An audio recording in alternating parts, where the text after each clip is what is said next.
प्रयास करते हो। तो अब अपन बढ़ेंगे यूनिट नंबर 4 की तरफ। सबसे पहला है राष्ट्रीय पाठ्यक्रम। तो राष्ट्रीय पाठ्यक्रम क्या होता है आपके सामने? राष्ट्रीय पाठ्यक्रम, concept of the national curriculum, क्या होती है? राष्ट्रीय पाठ्यक्रम की वह रूपरेखा है, मतलब जो अपनो राष्ट्रीय पूर्व कैरिकुलम है वो क्या को है? राष्ट्रीय पाठ्यक्रम वह रूपरेखा है जो पूरे देश की शिक्षा, उद्देश्य, मूल्य व समान मानकों को निर्धारित करती है। मतलब पूरा देश को एक जगह को सिलेबस होना चाहिए। पहले सीबीएसई वाला सिलेबस चले करते ना, सारा भारत में सीबीएसई पर जो बोर्ड बना दे तो वही चले करते, लेकिन अब कौन चला है? राजस्थान बोर्ड को अलग है, हरियाणा बोर्ड को अलग है, यूपी बोर्ड को अलग है, सीबीएसई को आपको अलग है। तो ये ऐसे एक आपके सामने सिलेबस की रचना करना जो पूरे के पूरे भारत का एक जैसा है। इसमें क्या सीखेंगे अपन कि अब भाई एक जैसे उद्देश्य, सारे देश के बच्चे हैं वो एक जैसा उद्देश्य सीखेंगे, संस्कृति और मूल्य के बारे में सीखेंगे और समान मानक, सेम स्टैंडर्ड हो जाएगा भाई।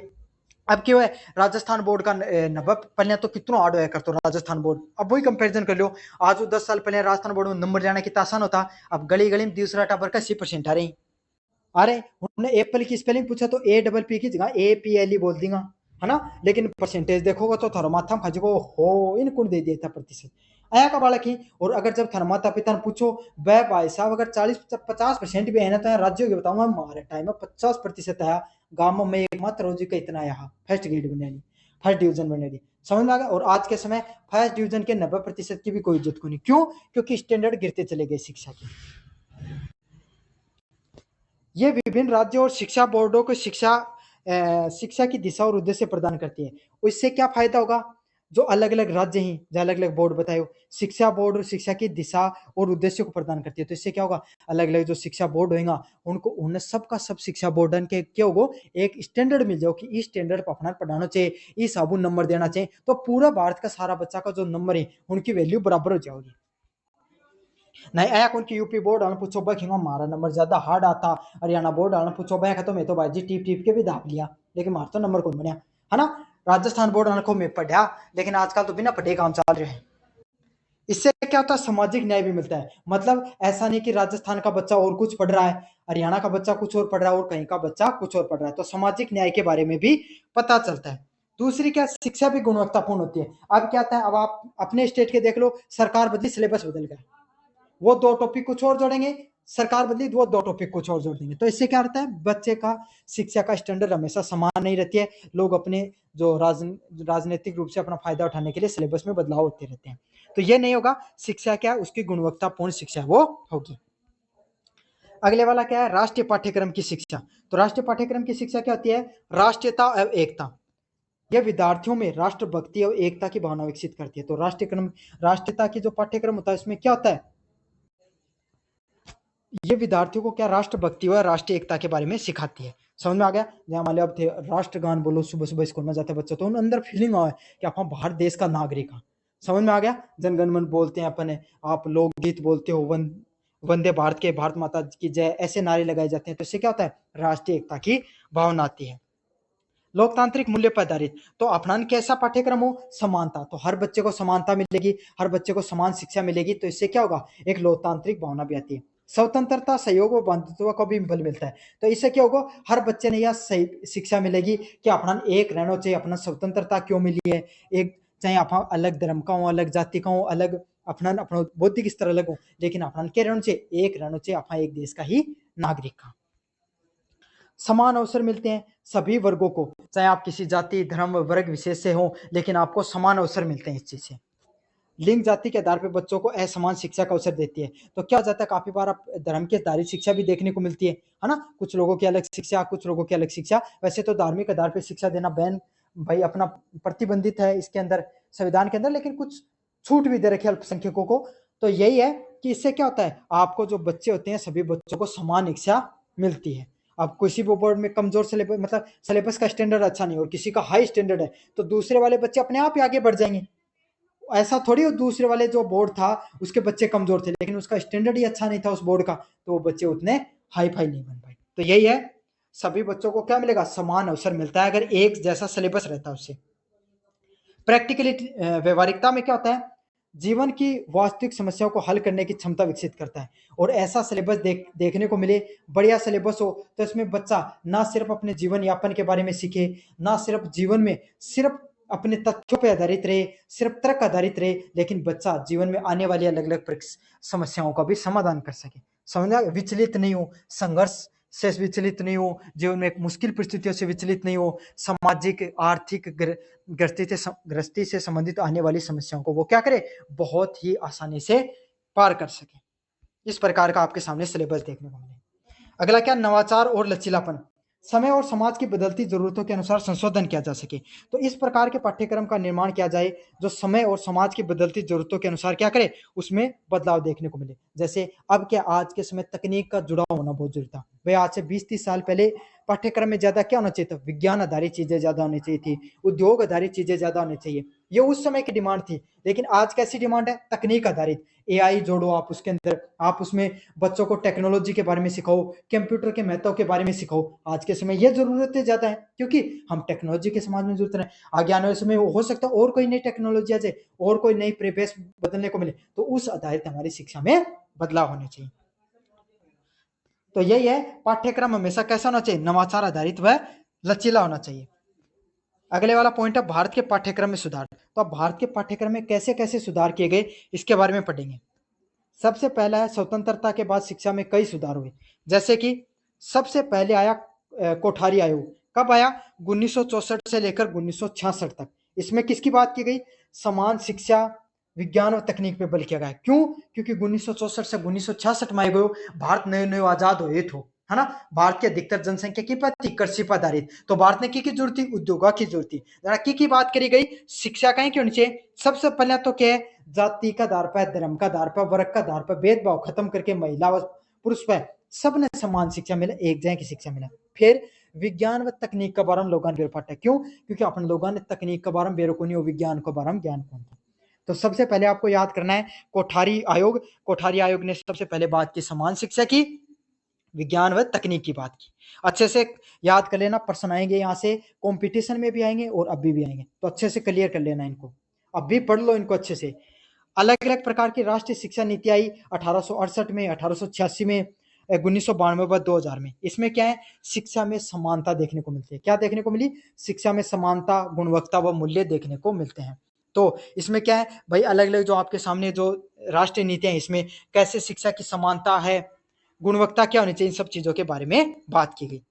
फिर क्या आता है, एनसीईआरटी बोर्ड बनाया जाता है जिसमें राष्ट्रीय स्तर की पाठ्यक्रम का निर्माण। तो एक प्रायोगिक आधारित, मतलब एक वास्तविक, एक मतलब एक संस्था बना दी गई एनसीईआरटी, जो क्या करती है, पाठ्यक्रम बनाने की एक राष्ट्रीय संस्था है जो हमारे पाठ्यक्रम का निर्माण करती है। जिसमें किसकी बात की गई, जिसमें बात की गई कि शिक्षा कैसी होनी चाहिए, बाल केंद्रित, बच्चों पे आधारित होनी चाहिए, समाज उपयोगी, ऐसा पाठ्यक्रम हो जो समाज के लिए उपयोगी हो, और व्यवहारिक जो आपके सामने जो पाठ्यक्रम है उसका निर्माण करने पर बात की गई। तो सबसे पहले जो शिक्षा है वो किस पे बात की गई, बात से बाल केंद्रित होनी चाहिए, समाज के उपयोगी और व्यवहारिक होनी चाहिए, उस पर बात की गई। अब अगले वाला पॉइंट है एनसीएफ 2005। जो जो पढ़ा रहा हूँ सिलेबस में सब कुछ अच्छे से पढ़ लेना। एनसीएफ 2005 क्या है, national curriculum framework school education. तो ये देखने को मिला था, ये कब आया था, ये आपके सामने एनसीईआरटी के द्वारा 2005 में आया था। फुल फॉर्म पूछी जा सकती है, अच्छे से याद कर लेना ये भी। तो कब आई, एनसीईआरटी के द्वारा 2005 में आया, और उसका क्या उद्देश्य था, स्कूली शिक्षा को सीखने और आनंदपूर्ण और बोझ रहित बनाना। मतलब ऐसी शिक्षा बताओ जो क्रिएटिव स्किल है ना, जो आज का टाइम में थे, जो था ना माइक्रो टीचिंग में ब्लैक बोर्ड ने ले जानो, बोर्ड पे ऑडियो विजुअल के बारे में पढ़ते हो। तो पहली बार ये कब बात की गई, 2005 में, कि बच्चों को पढ़ाओ तब उनको मजा आना चाहिए। आज का दिन प्ले स्कूल देखो ना थे, है ना, जिनके अंदर बच्चा ने सुंदर सुंदर चित्र लगा के पढ़ाई है ना। बच्चों को स्टूल कुर्सी होते हैं, जहाँ मान लो स्क्वायर का बारे में दिखाएं तो बक्सो दर रखो है, फुटबॉल दिखा रहे हैं तो फुटबॉल को चित्र बना रखो है। अपना टाइम में आके को नहीं आना, क्यों को नहीं आया, क्योंकि तब एनसीएफ को नहीं आई हो। 2005 में मतलब आया था तो पूरे देश में लागू नहीं आया था, इतना भी थे बुढ़ा तो है नहीं। लेकिन जो आपके सामने एनसीएफ अब लागू है, तो आपके सामने प्ले स्कूल देखने को मिल रही है, जहाँ पर किस प्रकार की शिक्षा की बात की जाती है, बच्चा जब छोटा हो तो उसको मजा आना चाहिए, आनंद आना चाहिए, और बोझ रहित। अया कोनी की टाबरा देखो आजकल के 10-10 किलो को, 15-15 किलो को बैग लेके जाए, अया लागे जाने को सीमेंट को कट्टो लेके जा रहे। अया को नहीं होना चाहिए, बच्चा ने पढ़ाई कराओ तो अया को होना चाहिए कि पढ़ने में आनंद आवे और शिक्षित भी चाहिए। मुख्य उद्देश्य की बात करें, बच्चे केंद्र पे शिक्षा कैसी होनी चाहिए, जिसमें बच्चों पे आधारित हो। बच्चा को जैसा आनंद आ रहा है, चाहे छोटी क्लास का टाबर ही खेलने में ज्यादा एंजॉय, तो एंजॉयमेंट के साथ पढ़ाओ। समझ में आ गया उनको? बच्चे को आप बक्सा आपको ने क्या किया, फुटबॉल का पहली बार चित्र दिखाया तो खेलने के लिए दे दिया, साथ साथ फुटबॉल के बारे में बता दिया। बच्चों को आपने ट्राइंगल दिखाया, त्रिभुज दिखाया, फिर आपने स्क्वायर दिखाया, रेक्टेंगल दिखाया, तो उनके रख रखे हैं आपने बक्से, वो दिखाए। आपने चित्र, हर तरफ चित्र लगा रखे हैं, तो इससे बच्चे को अगर आपने जो फॉर कैप और कबूतर सिखाया तो दिखाया कि कबूतर ऐ को है, फिर कबूतर उड़ तो भी दिखाया कि वो कबूतर जा रहे। तो इससे क्या होता है, बच्चा केंद्र में रहता है, बच्चे को आनंद आता है ऐसी चीजें पढ़ने में। क्यों? टाबर प्रणाम बालक विजुअल्स है, चित्रा से ज्यादा सीखा है। परीक्षा में सुधार करना, तो आफला टाइम में अफा बस रटन पे ध्यान रखा करता। आजकल टाबर रटन पे ध्यान कौन रखी?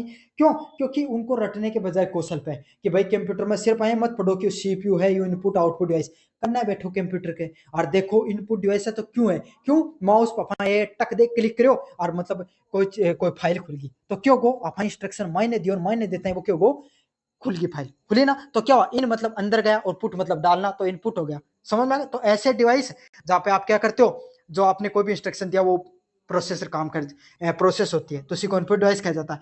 तो इस प्रकार की शिक्षा आप जब बच्चे को देते हो तो इससे क्या, वो रटने के बजाय वास्तविकता में समझने का प्रयास करता है। तो इससे क्या हो कि परीक्षा के स्तर में भी सुधार देखने को मिलता है। अगला क्या, समानता व समावेशी शिक्षा, तो कैसी होती है, विशेष जरूरत वाले बच्चों के लिए व्यवस्था। तो भाई उसका कि थारे बीच में एक अहिया को बालक है जो पढ़ाई में इतना होशियार है भाई साहब, थारे टक्कर में कोई नहीं होके, है ना? हर स्कूल में एक अहिया को बालक है, एक अहिया को बच्चा जिन भाई साहब चाहे थे बैठा रो रगड़ बोकरो, उनका बस की बात कौन ओ है। लेकिन दोनों बच्चा साथ लेके चलना है, उन थे उसको और क्रिएटिव तरीका बता दो, है ना? कुछ बच्चे दिव्यांग होते हैं तो उनके लिए आप विशेष व्यवस्था करो, उनको उनके तरीके से आया कोनी की खुद मजाक उड़ाने लगा, बच्चा मजाक उड़ाए नहीं, उन्हें को साथ लेके चलो, उन और ज्यादा मोटिवेट करो थे। समझ में आ गया? ऐसे नहीं कि आप जिसका बौद्धिक स्तर कमजोर है तो हर समय आप उसको टोंट मार रहे हो, उसी को खड़ा कर रहे हो, आप उसको मोटिवेट करो, आप उसको पढ़ाने पे उस पर विशेष ध्यान रखो। 90% वाले को पढ़ाने की ज्यादा जरूरत पड़ेगी नहीं क्योंकि वो खुद भी पढ़ सकता है, जरूरत है 40% वाले को, उसमें अगर आपने रुचि पैदा कर दी तो आप एक सफल टीचर बन जाओगे जीवन में। अगला कौन सा है, समानता व समावेशी शिक्षा, विशेष जरूरत वाले बच्चों के लिए व्यवस्था। स्थानीय ज्ञान व महत्व, शिक्षा को स्थानीय संस्कृति व जीवन से जोड़ना। तो जैसे कि मैं अब आपको मारवाड़ी में पढ़ा रहा हूँ, क्यों पढ़ा रहा हूँ कि भाई हमारे क्षेत्र का ये थारा पेपर ही उठे हुई है, तो अपनी संस्कृति की बात करा, है ना? भैया की थार में उदाहरण दिया ही, तो इससे क्या बच्चे ने अपने आसपास की संस्कृति के बारे में बताओ थे। भाई अगर थे कोई जटे पढ़ा रहे हो वो गांव में पशुधन ज्यादा है तो बच्चा ने भाई गाय है, आपके सामने उसके गाय के बारे में निबंध लिखा रहे हो, तो गाय के बारे में निबंध लिखा रहे हो तो के कर को ते टावर ने कह दो भाई देखो ते काल जायो घर और दियो थारी गाय का 4 टांग है कोनी, है ना? उका 1-2 सींग ही कोनी, है ना? उका 4 थन है कोनी, ऐसा सब चीजें थे उन बता रहे हो वास्तविकता में 2 आंख ही कोनी। तो ये थे निबंध, पहले उन देखियो और पा निबंध लिखियो, तो बच्चा वास्तविकता में वो घर पे जाएगा सबसे पहले बैग बाद में पहले गा कर जाओ, है ना?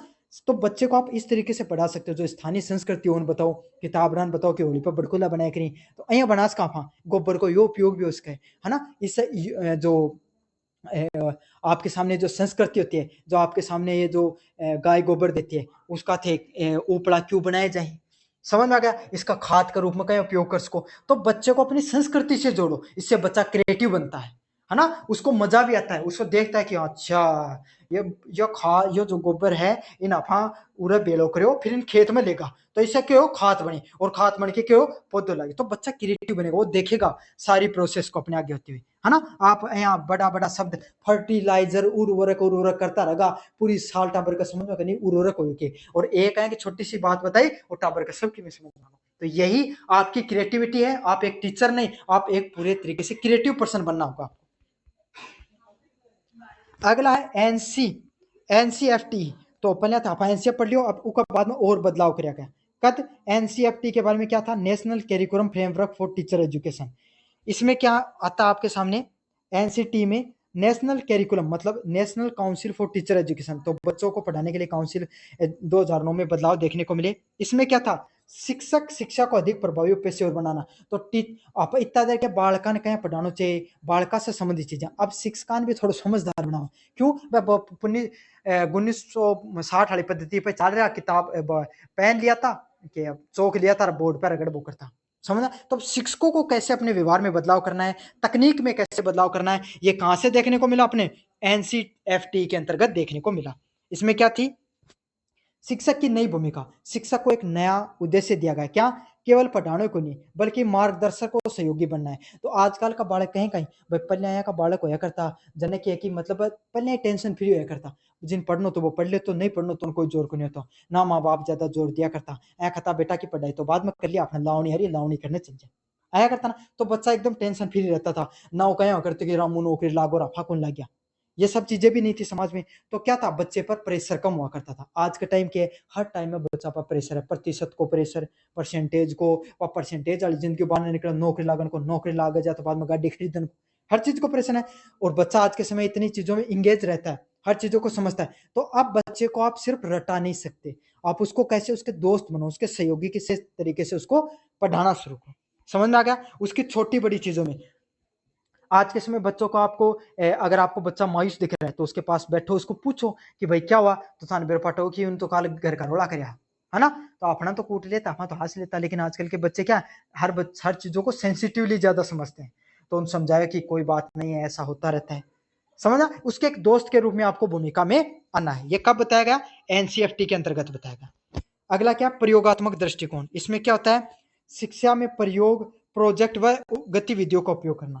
तो प्रयोगात्मक दृष्टिकोण बताया गया, जिसमें शिक्षा में क्या, आप प्रयोग करो, प्रैक्टिकल करो, प्रोजेक्ट के माध्यम से सीखो और गतिविधियों का उपयोग करो। मतलब कर करके चीजों को सीखना है। बच्चे को आपको कंप्यूटर पे ले जाकर उसको प्रैक्टिकल कराने हैं, साइंस में तो लैब में ले जाकर पढ़ाओ, है ना? बच्चे को जब कैलकुलेशन सिखा रहे हो तो उसको वास्तविकता में चीजों सिखाओ, या कोई नहीं कि पहाड़ा सिखा दिया बस लग गया कि कैलकुलेशन सीखो, पहाड़ा सीखो, पहाड़ा सीखो। उन्हें टावरन क्रिएटिव तरीकों समझाओ भी कि भाई कहाँ यूज आएंगे वो सब चीजें आपको।